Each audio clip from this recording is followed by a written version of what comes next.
4 দিনের সরকারি সফরে সুইজারল্যান্ড যাচ্ছেন অন্তর্বর্তী সরকারের প্রধান উপদেষ্টা ডক্টর মোহাম্মদ ইউনূস। রোববার সন্ধ্যায় ফরেন সার্ভিস একাডেমিতে এক ব্রিফিংয়ে তথ্য জানান প্রধান উপদেষ্টার প্রেস সচিব আবুল কালাম আজাদ মজুমদার। আবুল কালাম আজাদ বলেন, ওয়ার্ল্ড ইকোনমিক ফোরামের সম্মেলনে যোগ দিতে সোমবার রাত 1টায় প্রধান উপদেষ্টা সুইজারল্যান্ডে যাচ্ছেন। সম্মেলন শেষে 25 জানুয়ারি দেশে ফিরবেন। তিনি বলেন, সম্মেলনে অংশ নেওয়া ছাড়াও দাভোসে ফোরামের সাইডলাইনে জার্মানির চ্যান্সেলর ওলাফ শলতস, বেলজিয়ামের রাজা ফিলিপ, থাইল্যান্ডের প্রধানমন্ত্রী পেতংতার্ন সিনাওয়াত্রার সঙ্গে দ্বিপক্ষীয় বৈঠক করবেন প্রধান উপদেষ্টা।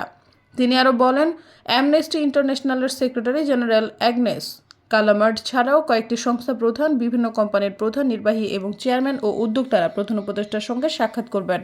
পাশাপাশি কয়েকটি আন্তর্জাতিক গণমাধ্যমে সাক্ষাৎকার দেওয়ার কথা রয়েছে ডক্টর ইউনূসের। উপপ্রেস সচিব বলেন, সম্মেলনে বাংলাদেশ বিষয়ে আলাদা একটি সংলাপ হবে।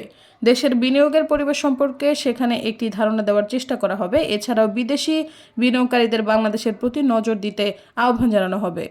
সৈয়দা ফারিয়া, সমযোগ।